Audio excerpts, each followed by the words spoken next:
You know what? I think I'm just gonna keep this. Hey everybody, it's Charlie from Daily Motor, and today we've got one of my favorite vehicles, the 2020 Hyundai Ioniq plug-in hybrid.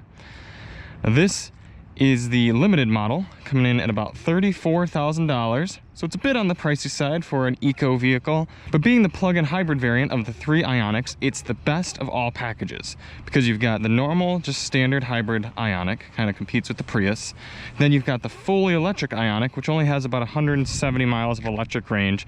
Great for if you live in the city, but not super practical as a single vehicle. This plug-in is kind of like the just right option. It'll do estimated 29 miles on battery only, and that's very achievable. And then it gets over 50 miles to the gallon on the highway, no problem, even at 75, 80 miles per hour or so, which both me and Chris from the Topher experienced. So let's go around, take a look at this vehicle, take it out for a drive, talk about how wonderful it is. So this is one thing that makes the Ioniq so great over competitors like the Chevy Volt, even though that's not built new anymore, and the Prius and other plug-in hybrid options, is how much space it has. Look at all this room back here in the trunk. Plenty of room for activities. You got a little underfloor storage as well with your tire mobility kit. No compact spare in this vehicle, unfortunately. But you've got this extra room.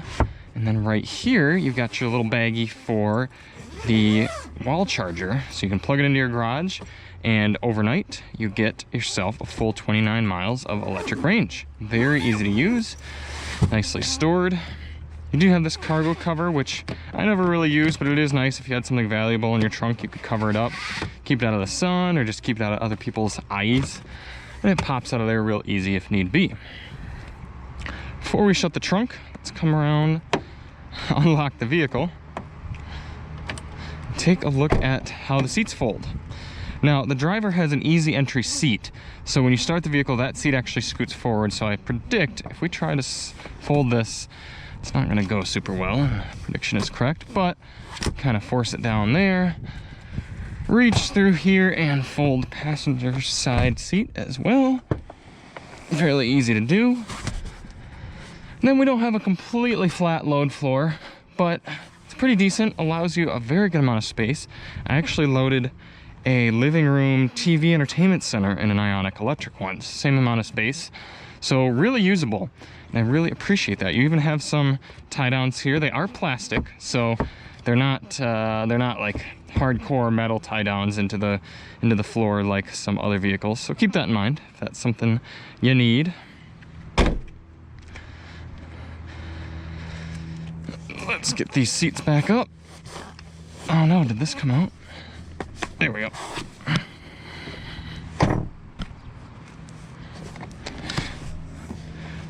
So as I said, right now the driver's seat is in its fully back position, but I do still have enough legroom here as a 5'10" person. Headroom though is a little bit tight back here. It'd be nice if they could have just added a little bit more space into the roof, just because if I'm sitting nice and upright back against the seat, my head is hitting the ceiling, so that's unfortunate. But I did ride back here for about half an hour over the last week, and it wasn't too bad. I just kind of leaned forward a little bit. The seat's got a little bit of a rake to it, but it's not the worst place to be for adults, and it would be just fine for anyone shorter than me.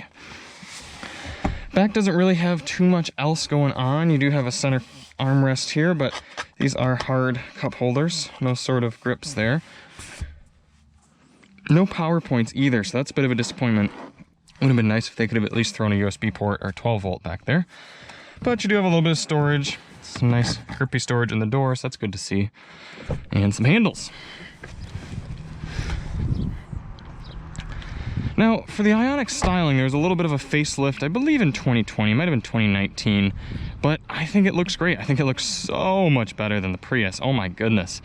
And I like these little accents in the light here. You can see, I don't know how well you're gonna be able to see in the daytime, but I'll try to light them up and see if you can see kind of the just the cool design elements they put in there.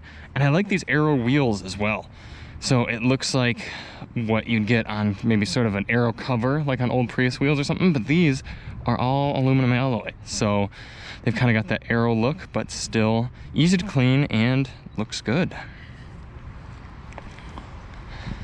Here's your charge port right here. Very easy to get to. It's kind of cool that both the charge port and the fuel tank port are on the same side. One thing I don't particularly care for, and this goes for a lot of Hyundais these days, is this gray interior. I know a lot of people don't mind it, but it's just so much gray. The outside's gray, seats are gray, carpet's gray, everything you touch is gray.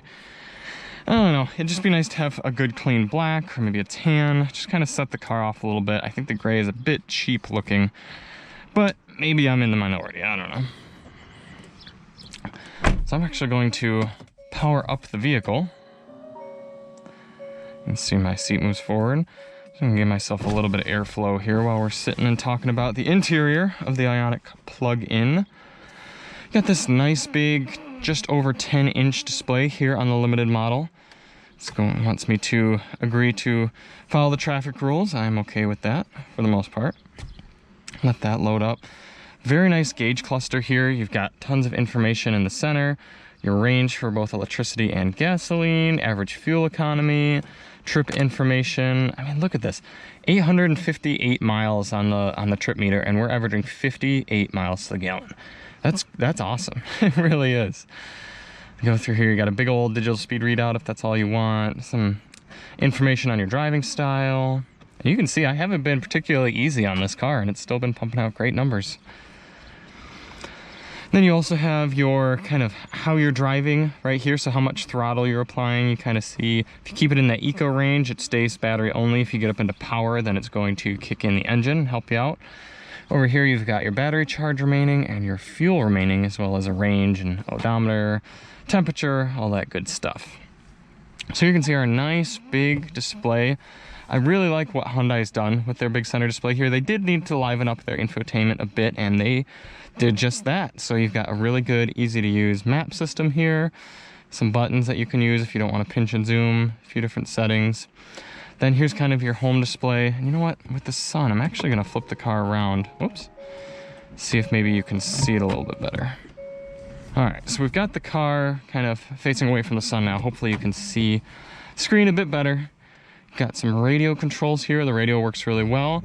If you want to see more on that, we've actually got a sound system demo and infotainment display demonstration, if you will, on the standard Ioniq. So I will link to that in the description. But it's a pretty decent Harman Kardon system. Over here, you've got all your battery information. And this brings up something I really appreciate about the Ioniq and other Hyundai plugins that a lot of plug-in vehicles miss out on. And that right here is in the charge management section. You can do charging current, and then you can change your 120. You can either do maximum, reduced, or minimum. And I really appreciate that because if I'm plugging this thing in for, say, 12 hours overnight, I would rather not have my somewhat old garage electricity plugins be maxed out for, say, 7 hours and then just sitting there idle after that. It's nice that in Hyundai's I can turn it to reduced, and then I think it's only putting out like 1,000 watts instead of like 1,200 or 1,500. So it's a little bit easier on my electrical system, and it still gets the car to a full charge in 9 hours other than like the 7 hours that's possible in maximum. I haven't tried minimum, but I think that does like 600 or 800 watts, and then it would take maybe like 12 hours to charge. But I really appreciate that Hyundai gives you those options. And you can do that with 240 as well, maximum, reduced, or minimum. You can also do charging settings to charge at a certain time if you've got a setup with your power company where they charge you reduced rates overnight, kind of off-peak hours, that sort of thing. You can see some information on where the power is flowing, sort of what type of driving you've done. And take a look at this, guys. Between me and Chris over at the Topher, we've done over, I think, 1,400 miles on this car. And just look at some of these numbers. This is kind of each day, sort of what power numbers we've been seeing. Fuel economy, 56.9, 99, 99.9, 215, 50, 50.7, 50. And these are over large mileages too. Look at that. So you're always getting good fuel economy. I mean, the only ones that are really low are right down here, and those weren't under our control, so they're probably just like moving the car around or something. But yeah, isn't that awesome? Other than that, you've got some different settings, various apps and things like that. Android Auto and Apple CarPlay support. Those work really well. Let me show you here. You get the little Android Auto dealio. And it pops right up there. If you've never used Android Auto or Apple CarPlay, they both work very well. Super responsive on the system. Scroll through. Whoops, that's going to be a voice prompt. Let's cancel that. You got Waze, you got your music, you got your Google Maps, everything you're going to need driving around. You also have wireless device charging here in the Ioniq Limited. Works super well, nice and grippy, phone's not sliding around anywhere. On top of that, 2 more 12-volt outlets, a USB, and another USB in this fairly good size center compartment. Got heated seats, some parking controls. Other than that, no big surprises here in the interior. I like the size of the steering wheel, I like the shape, I like the button layout. Let's take a quick look at the window sticker here, also known as the Monroney. So as I said, this is a 2020 Ioniq plug-in hybrid limited, coming in at $34,040. Now, I was surprised to find that the base plug-in models only start at about $26,000, $27,000. You're not getting your wireless charging and sunroof and heated seats and Harman Kardon sound system and all the gadgets, but you still get that awesome powertrain. So that's probably where my money would be going. 52 miles to the gallon combined, and I can confirm that that's very achievable on the highway, even with no plug-in hybrid help. Nothing else too much worth mentioning. It's kind of just the limited package, and that's what you get. Throw that in the glove box. Let's get out on the road.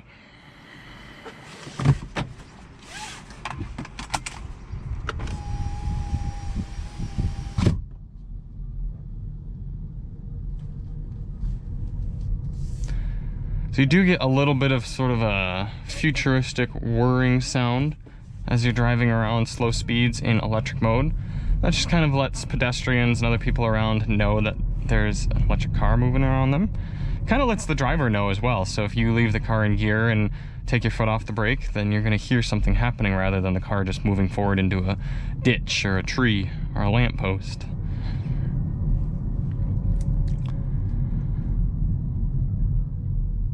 Now that you all have heard how quiet the car is, I'm going to give myself a little bit of air conditioning because it's toasty in here.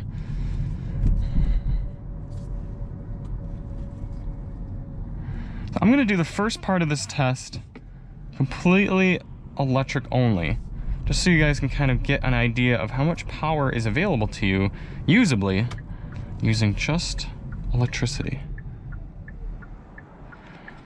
The combined horsepower numbers with battery and engine in this car is 139 horsepower and some odd pound-feet of torque. And I think just battery alone, you're really only dealing with something like 60 horsepower and like 120 pound-feet of torque. So it does slow down a bit when you're getting up to highway speeds, but it's plenty doable. And then if you need it, you just pound on that throttle and you get the motor, the engine, I should say.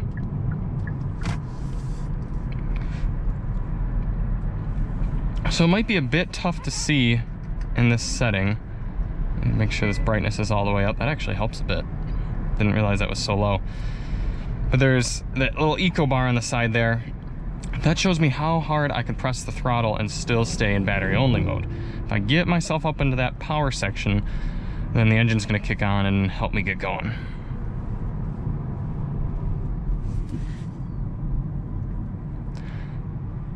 Now, a lot of people aren't going to particularly care with an electric vehicle, but the steering and the chassis are actually pretty darn good in the Ioniq.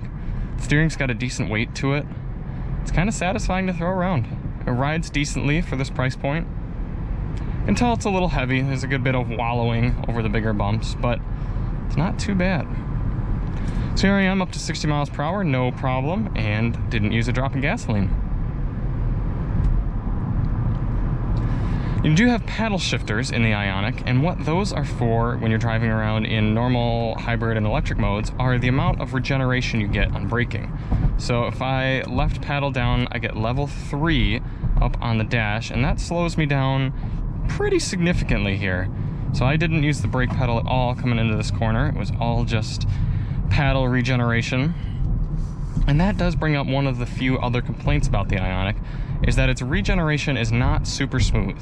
There are other plug-in hybrid powertrains and fully electric powertrains like Volvo's T8 powertrain that kind of progressively bring on the regen as you let off the throttle. But right now, I'll be on the gas, and it kind of yanks me back as soon as I let off the gas. It's sort of an on or off regen rather than like a progressive sort of feel.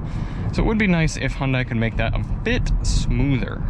But I do like being able to just kind of toggle through. Right now I've got very, very minimal regen, just kind of coasting along. And then if I didn't want to use the brake pedal as I got close to my turn here, I could dial in level 1 regen, level 2 regen, down to level 3 regen. Slowing myself way down here to a comfortable turning speed. And then I can get right back on the throttle, and I could either leave it in level 3, but like I said, then when I get off the gas, it's gonna kind of yank the car back. So I usually pedal back down to minimal regen. So what we're gonna do here is I'm going to come to a stop. I'm gonna see how long it takes us to get from 0 to 60 using electricity only. Now I have 71% battery, so it should be a good amount. So let's come to a stop here.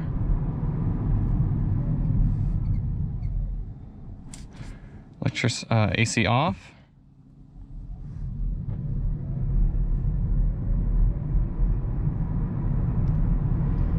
Oops, engine kicked in. Which is weird because I didn't actually get into the power section of the meter. So I'm gonna try that again. You kind of gotta feather the throttle just right to get that engine not to kick in. Let's try again.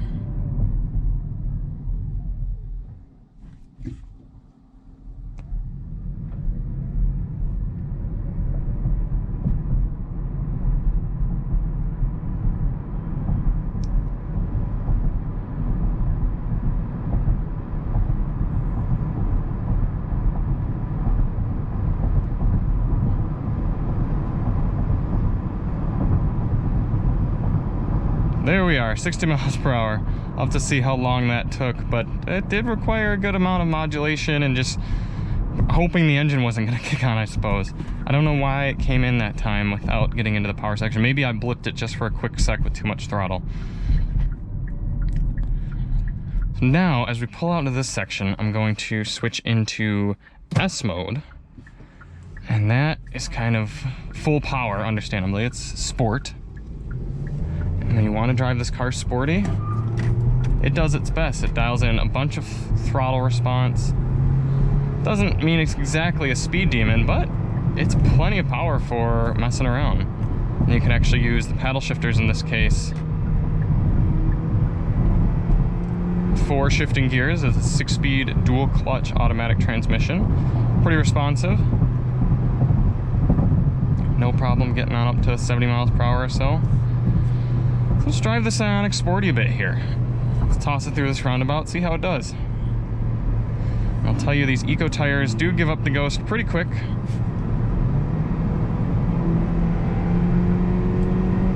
Also, the car still shifts itself in manual mode, and it shifts way before red line.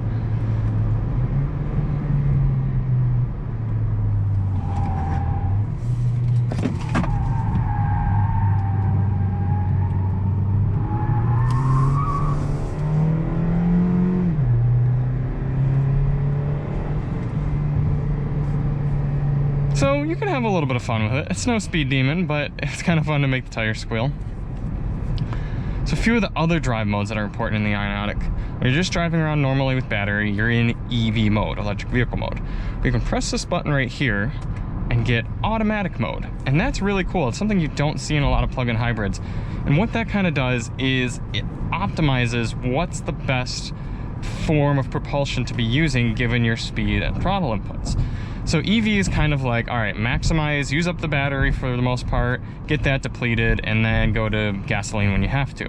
Automatic mode is more like, okay, once you get up to a speed where it would be better to use gasoline and save your electricity for more city type driving, then do that. So you can see right there, engine kicked in. and it's going to kind of stay in for a little while, and it just kind of, it takes into a lot of things into consideration: charge level, throttle input, vehicle speed, what you're doing with your air conditioning, things like that, and optimizes your battery usage. And I really like to see that, because a good example is, say you need to drive from here to another town that's 45 miles away, and you're going to have some highway, some 60-mile-an-hour road, some city driving. If you just pick automatic mode, it's going to optimize the most efficient way to use all of your charge and your gasoline and everything in all different sorts of driving. So it's really nice to see. Now, the last driving mode is HEV, or hybrid electric vehicle. And that's going to kind of, it's a mixture of both like charge hold mode and charge mode. So it's going to make it so it doesn't deplete the plug-in hybrid battery and just kind of operates as a normal hybrid, and you'll actually see your charge level go up progressively as you sort of, like, if you get up to speed like I'm doing now, and then I come down and let off the throttle a bit and the engine's still on, it'll use the engine a bit to charge up the battery, and then if I brake, charge up the battery as well, but actually turn the engine off and just go into EV mode. So it's kind of like your battery hold, and you'd use that if you knew you were about to do like 80 miles of highway driving and then get out and drive in the city, and you wanted to save your plug-in hybrid electricity as much as possible. So now let's do a 0 to 60 and 60 to 0 braking and acceleration test.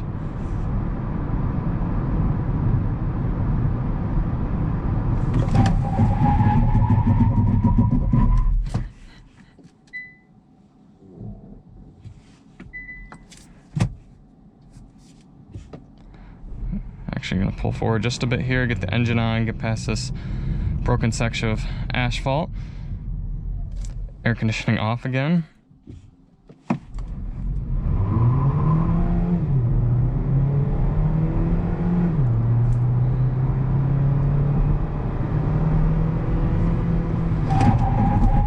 Don't want to miss my turn.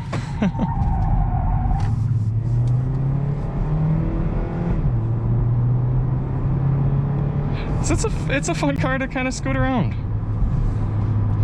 People will tell you it's more fun to drive a slow car fast than a fast car slow, and it's a good example of that here. You got that instant torque from the electric motor, dual clutch transmission, low center of gravity, and those eco tires that just love to scream. So I'm actually going to take it out of S mode here, get back into electricity only, and get up to highway speed without using gasoline.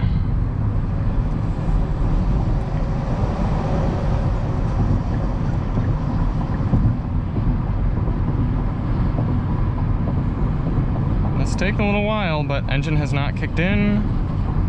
We are doing 70. Set the cruise there. And this is another place that Hyundai really shines with the Ioniq, is it's not only adaptive cruise control, but self-driving assist as well. It's really a semi-autonomous driving cruise control, but Hyundai doesn't really tout that. Check this out.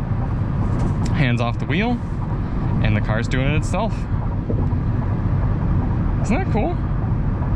And it does it for a long time too. It's somewhere between 10 and 20 seconds. It'll yell at you and say, hey, you need to keep your hands on the steering wheel right there. And if I were to not touch it again for a while, it would start beeping. But it's really good. I mean, it's not something that you'd want to purely rely on, but it's really nice for, say, you're eating something in the car or you're changing something on the radio. Having that on there helps keep the car in the lane. I did hundreds of miles with that, and I've done hundreds of miles in other Hyundais. It does hiccup every now and again. I've had it kind of like follow a line for an off-ramp just for a minute and kind of make a little shake and cause my passenger to be like, oh, what was that? You paying attention? I was like, yes, no, it's just the car. But it's really nice to have, especially on a car that only costs $34,000. It'd be kind of cool if Hyundai built that up a little bit, but I guess I kind of respect them for not making a huge deal out of it at the same time. So I know it sounds like I'm joking around when I say the Hyundai Ioniq plug-in is one of my favorite vehicles, but I'm really serious. I would love to have one of these as my primary car. It's so gosh darn efficient. Regardless of how you drive it, you're getting over 50 miles a gallon whether you like it or not. I mean, you'd really have to hoon on it and completely disregard your regenerative braking to get much less than that. You've got a good sound system, you've got wireless device charging, Android Auto, Apple CarPlay, good navigation, comfortable seats, good rear seat room, good cargo space in the trunk. I mean, like, other than my few little nitpicks, which just are a little bit of the transmission smoothness, a little bit of the regen smoothness, the lack of a little grab handle right here that I like to rest my arm on while I'm driving on the highway. Other than all those things, name me a better, more efficient eco vehicle. Plus, you get your 100,000 mile, 10-year powertrain warranty from Hyundai, 150,000 mile, 10-year battery warranty, 5-year, 60,000 mile bumper-to-bumper warranty. It almost sounds like I work for Hyundai here and I'm pitching this car, but I'm not. I really have spent a lot of time in the Ioniq, all 3 variants, and I just think that it looks better than the Prius. It looks just as good as nearly any of the plugins out there. I mean, there are a lot of new plug-in electric vehicles hitting the market, but most of them are expensive or overdone or just kind of superfluous. The Ioniq, especially in its base like SE form, is such an attainable, efficient vehicle that if you're considering a plug-in electric, I highly, highly recommend you check it out. There are kind of 4 types of press cars that I like to consider in terms of desirability. There's excited to get it, excited for it to leave. Excited to get it, not excited for it to leave. Not excited to get it, excited for it to leave. And not excited to get it, and not excited for it to leave. So it's kind of like 4 quadrants. And I know that was a lot of just saying the word excited, but what I kind of mean is, does the vehicle, do I have high expectations and I leave satisfied? Or does the vehicle have low expectations and I leave dissatisfied? The Hyundai Ioniq is one of the few that I have high expectations for it to show up, and then I'm satisfied when it leaves. I mean, I could keep driving it, I could keep it around in my garage. I'd like to have it in more tests, more environments, more situations. I'd like to have it in the winter. I'd like to have it in city driving. I mean, I feel like I'm not ready to get rid of this car. And there aren't too many press cars that come in with both that high hype and then that high satisfaction at the end. But Hyundai, you did it.